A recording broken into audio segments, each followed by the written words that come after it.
प्रिय विद्यार्थियों, आज हम कक्षा 10वीं गणित में अपरिमेय संख्याओं के बारे में सीखेंगे। तो आइए देखते हैं प्रमेय 1.3। पिछले वीडियो लेक्चर में हमने प्रश्नावली 1.2 हल करवाया था। अब उसके कुछ प्रश्न बचे थे, उनको आप स्वयं प्रयास करेंगे। इसके बाद आगे है अपरिमेय संख्याओं का पुनर्भ्रमण। ये प्रश्नावली 1.2 के बाद में है। तो इसमें एक प्रमेय है, प्रमेय 1.3, बिना प्रूफ के है ये प्रमेय 1.3 क्या कहती है? मान लीजिए कि p एक अभाज्य संख्या है और यदि p a स्क्वायर को विभाजित करती है तो p a को भी विभाजित करेगी, जहां a एक धनात्मक पूर्णांक है। तो देखिए इस प्रमेय को, माना a एक अभाज्य संख्या है, यदि p a स्क्वायर को विभाजित करती है तो यह a को भी विभाजित करेगी।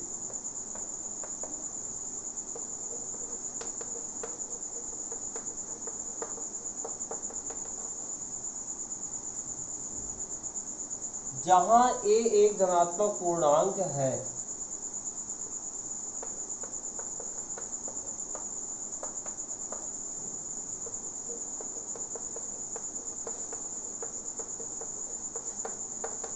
ये प्रमेय है।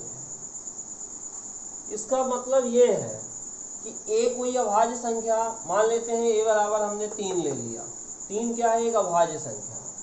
अब यदि ये मान लो किसी संख्या 81 है, a वर्ग, a एक अभाज्य संख्या है, माना a एक अभाज्य संख्या, माना p एक अभाज्य संख्या है और यदि p a स्क्वायर को विभाजित करती है तो यह a को भी विभाजित करेगी। मतलब इसका ये है कि यदि हम p बराबर अभाज्य संख्या 3 ले लें तो p एक अभाज्य संख्या है, p एक अभाज्य संख्या यदि p a स्क्वायर को विभाजित करती है तो यह a को भी विभाजित करेगी, जहां a एक धनात्मक पूर्णांक है। p बराबर हमने 3 लिया। अब a वर्ग बराबर मान लेते हैं 81 हमने ले लिया, या a स्क्वायर बराबर कुछ भी ले सकते हैं, 81 चलिए ले लेते हैं। तो यहाँ पे क्या है कि a स्क्वायर बराबर जो हमने 81 लिया, p ने क्या किया? a स्क्वायर को विभाजित किया। a स्क्वायर 81 है, तो यही p a को भी, अर्थात a क्या कहलाया? यदि a स्क्वायर 81 है तो a बराबर निश्चित तौर पे क्या होगा? 9 होगा, क्योंकि 81 को हम क्या लिख सकते हैं? 9 का वर्ग लिख सकते हैं। तो इसका मतलब ये हुआ कि a बराबर 9। तो ये p संख्या 3 जो है इस a अर्थात 9 को भी विभाजित करेगी। ये प्रमेय सभी में इस तरह से लागू होती है। शर्त यह है कि p को एक अभाज्य संख्या होना चाहिए और यह इसको a स्क्वायर को विभाजित करना चाहिए। और अगर इस p ने a स्क्वायर को विभाजित किया है तो ये p a को भी विभाजित करेगी। इस प्रमेय को जान लेना बहुत जरूरी है, क्योंकि जब अगली प्रमेय, इंपॉर्टेंट प्रमेय हम बता रहे हैं, उसमें इस प्रमेय की आवश्यकता पड़ेगी। इसका प्रमाण आपके कोर्स में नहीं है, केवल प्रमेय को ही पढ़ना है आपको। अब देखिए प्रमेय 1.4, सिद्ध कीजिए कि वर्गमूल 2 एक अपरिमेय संख्या है। बहुत इंपॉर्टेंट प्रश्न है। इस प्रश्न को आप अच्छे से तैयार करेंगे।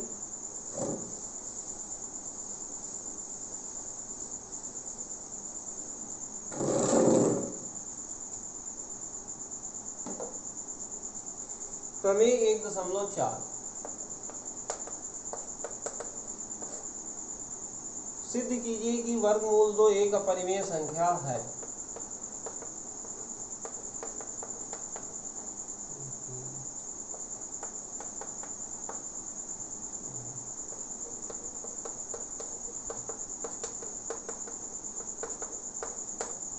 इसको सिद्ध करने के लिए हम क्या करते हैं कि विरोधाभास का सहारा लेंगे। विरोध में हम मान लेते हैं कि वर्गमूल 2 अपरिमेय नहीं बल्कि परिमेय संख्या है, और इस तरह से विरोध करते हुए हम इस प्रश्न को आगे बढ़ाते हैं। और यदि हम एक गलत जगह पे पहुंच जाते हैं, मतलब कोई एक ऐसा कथन मिलता है जो कि असंभव हो, तो हम ये फिर मान लेते हैं कि जो हमारा ये तर्क है कि वर्गमूल 2 एक परिमेय संख्या वो गलत है, और फिर वर्गमूल 2 एक परिमेय संख्या हो अपरिमेय हो जाएगी। तो देखिए इसको हम इस तरह से सिद्ध करते हैं, विरोध में माना कि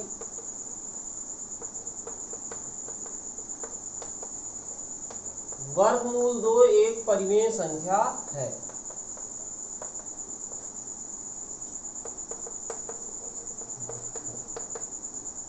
तब अब बताइए कि अगर ये परिमेय संख्या है तो कोई भी परिमेय संख्या उसको हम कैसे लिख सकते हैं, p बटे q के रूप में लिखा जा सकता है।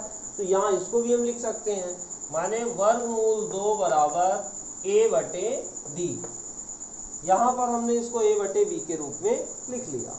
और a और b कैसे, जहाँ a व b सहअभाज्य है और साथ में b 0 के बराबर नहीं है, b बराबर नहीं है 0 के, वह a तथा b सहअभाज्य हैं। तो सहअभाज्य का क्या मतलब निकला, सहअभाज्य का मतलब ये है कि a और b में कोई भी उभयनिष्ठ गुणनखंड नहीं है एक के अलावा। जैसे a और a b का मान जैसे मैं बता दूं 3/5 सहअभाज्य है। क्यों, क्योंकि 3 और 5 नहीं कटेंगे, किसी से भी नहीं कटेंगे, इनमें के एक के अलावा किसी का भाग नहीं जाएगा, तो 3/5 सहअभाज्य है। वहीं अगर मैं बात करूं 4/12 की, तो ये 4/12 सहअभाज्य नहीं है, क्योंकि ये 4/12 कट जाएगा, 4 एक कम 4 4 3 12। और अगर ऐसी स्थिति है तो काटने के बाद जो बचता है 1/3, तो 1/3 लीजिए a बटे b का मान, कि अब ये सहअभाज्य हो गए। तो इस तरह से वर्गमूल 2 को हमने a बटे b के रूप में लिख लिया है। ऐसा क्यों लिख लिया, क्योंकि विरोध में हमने मान लिया है कि एक परिमेय संख्या है, सिद्ध करना है अपरिमेय, लेकिन विरोधाभास में हमने मान लिया है कि वर्गमूल 2 परिमेय है। और अगर ये परिमेय है तो निश्चित तौर पे p बटे q के रूप में होगी, अर्थात a बटे b के रूप में होगी ये संख्या। a बटे b में हर इसका 0 नहीं होना चाहिए, नहीं तो अपरिभाषित हो जाएगी ये संख्या। तो इस तरह से वर्गमूल 2 बराबर क्या हो गया, a बटे b। इसके बाद हम इसको आगे पक्षांतर करते हैं।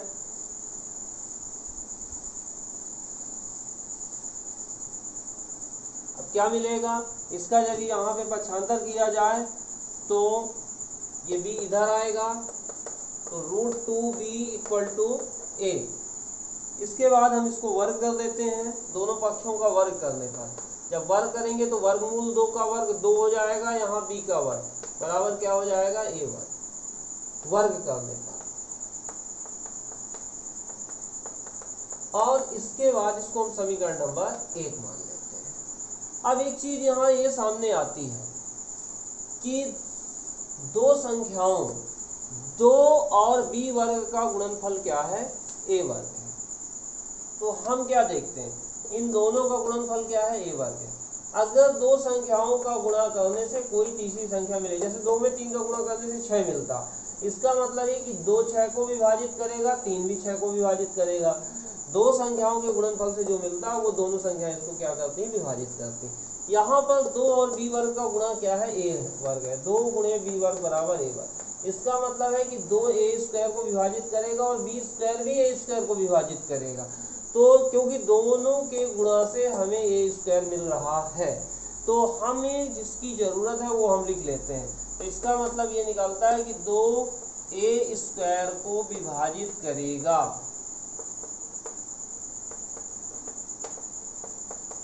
अब ध्यान दीजिए, 2a² b² भी करेगा a² को, लेकिन उसकी आवश्यकता नहीं है, इसलिए हमने लिखा नहीं है। तो 2a² को विभाजित करेगा। अब 2 कैसी संख्या है, एक अभाज्य संख्या है। अभी हमने बताया था कि यदि p कोई अभाज्य संख्या है और अगर ये p a² को विभाजित करती है तो p निश्चित तौर पे a को भी विभाजित करेगी। जस्ट इसके पिछली प्रमेय है, उस प्रमेय के माध्यम से हम ये कह सकते हैं कि 2 जो है यदि a² को विभाजित करेगा तो निश्चित तौर पे 2a को भी विभाजित करेगा। इसके ठीक पहले वाली प्रमेय का यहाँ पर उपयोग हो रहा है। तो देखिए ये हो जाएगा, इसका मतलब ये निकला कि 2a को विभाजित करेगा। अब एक चीज ध्यान दो, 2a को विभाजित करेगा मतलब ये है कि a में अगर 2 से भाग दिया जाए तो ये शेषफल क्या मिलने वाला है, 0। तभी तो 2 ने a को पूरा पूरा विभाजित किया, तो कुछ न कुछ तो भागफल भी मिलेगा। तो मान लेते हैं भागफल c है, कुछ न कुछ भागफल होगा। 2a को विभाजित करने का मतलब है कि शेषफल 0 मिलेगा, भागफल मान लो c है।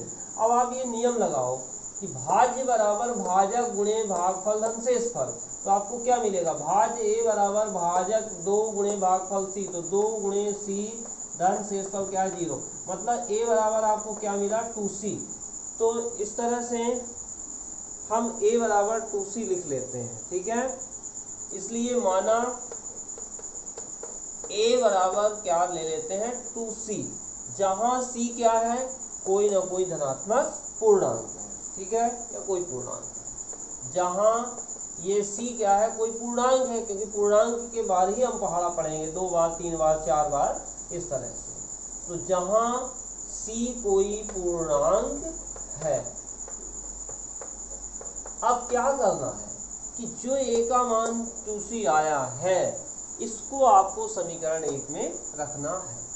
a का मान समीकरण 1 में रखने पर अब a का मान समीकरण 1 में रखने पर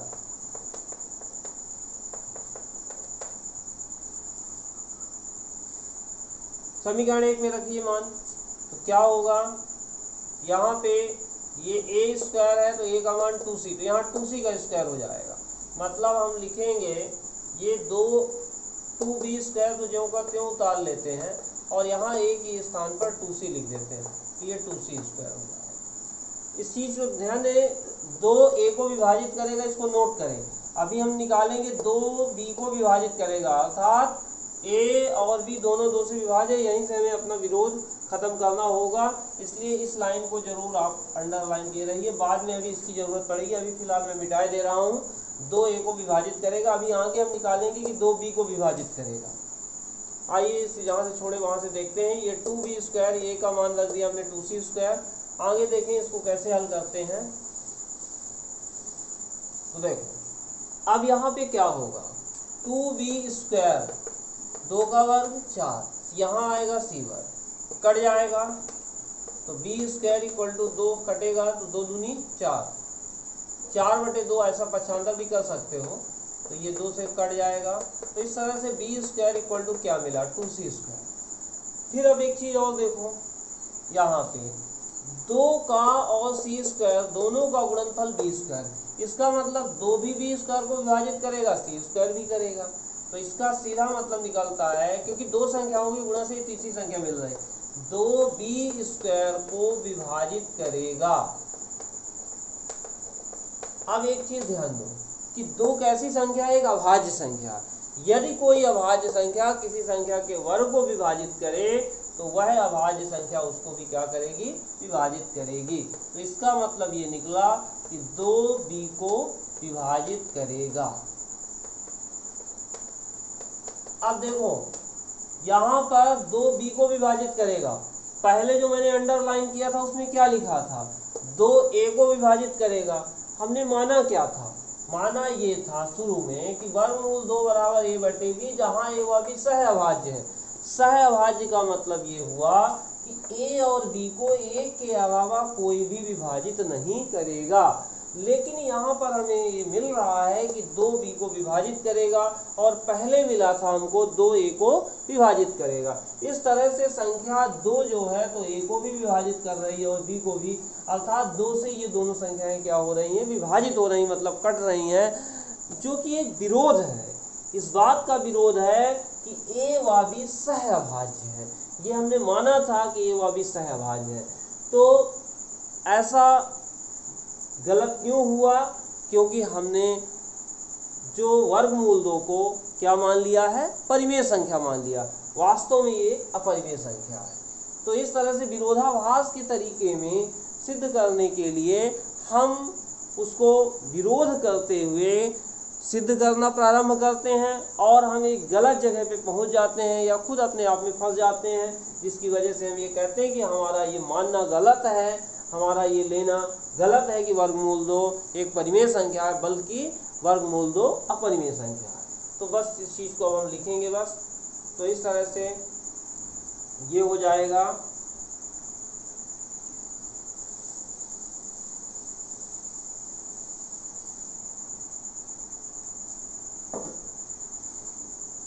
अर्थात ए व बी में कम से कम एक उभयनिष्ठ गुणनखंड 2 है।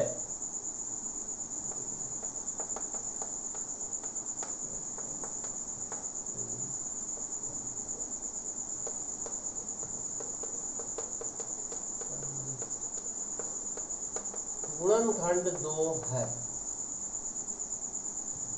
जो कि इस तथ्य का विरोध है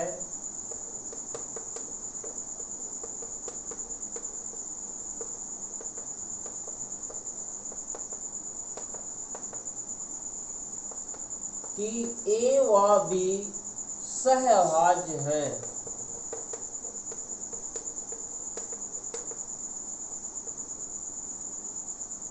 सहअभाज्य, इसलिए हमारी परिकल्पना गलत है।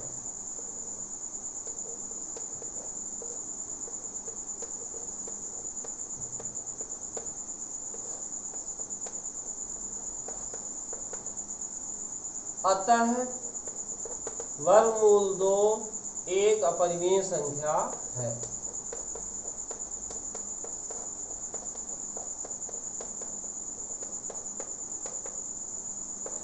तो इस तरह से ये प्रश्न कंप्लीट हुआ।